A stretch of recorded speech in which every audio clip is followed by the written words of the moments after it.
And finally, it's back to Tinseltown, where last night the 67th Grammy Awards took place. While singer Beyonce and rapper Kendrick Lamar bagged prestigious awards, the celebration shifted quickly from music to controversies.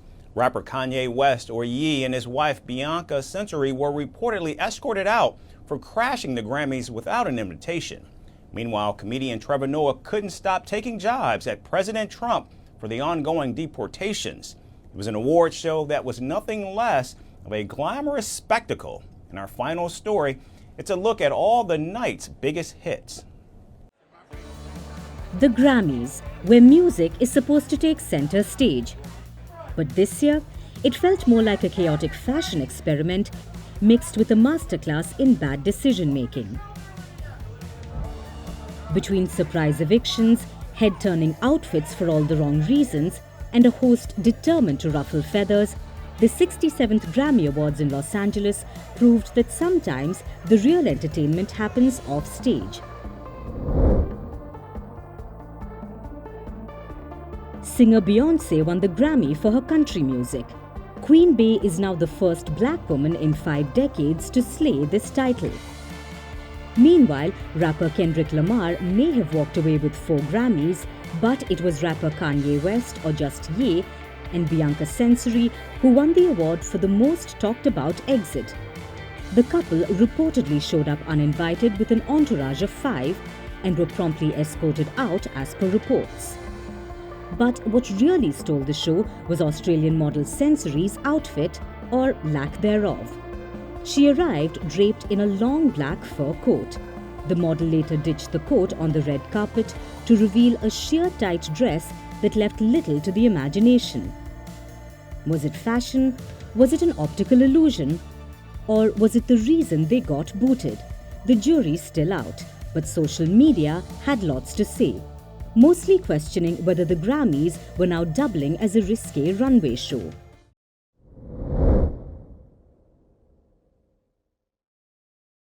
Moving on to actor Will Smith's son, 26-year-old rapper and dancer Jaden Smith.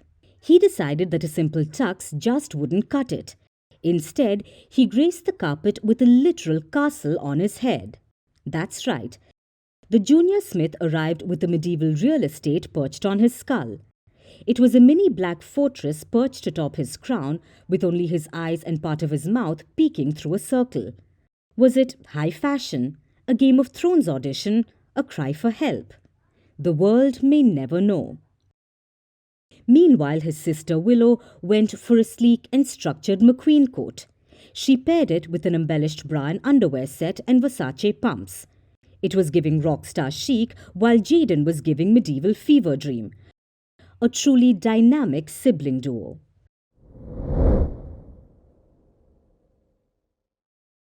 Comedian Trevor Noah, returning for his 5th stint as host, started things off on a sentimental note.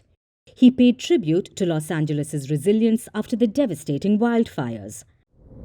But in true Noah fashion, it wasn't long before he stirred the political pot. Taking a jab at US President Donald Trump's administration, he quipped, "There's been a few changes in Washington, so I'm going to enjoy tonight, because this may be the last time I get to host anything in this country." Half the audience laughed, and the other half, we bet, were Googling how to revoke a comedian's visa. For the unversed, Noah pointed at the ongoing illegal migrant deportation spree that Trump started.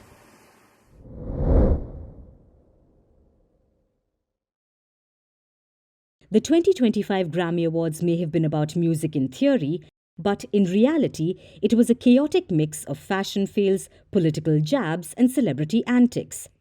At this point, we have to wonder, do the Grammys even need a stage anymore?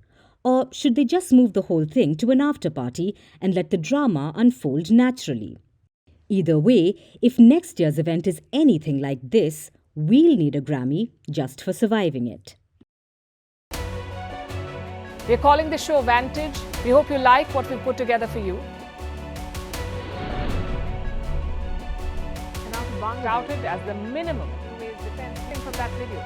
India's neighbors were the first to send the special edition of Vantage live from the White House throughout the biggest Hindu mandir in. We're on our way to Tel Aviv. Measure, but it's also the perfect way to drive I don't think that Prime Minister of Bhutan, Sherin Tagwe. Welcome to 60% of the world's office. Prime Minister Modi did the iron. We were actually How are you doing? How do you like? It's been 1 year since that meeting. Iron bars separate you from the outside. Out the vote efforts. Trump had, it says, and at $4.3 trillion. 300 billion by 2030.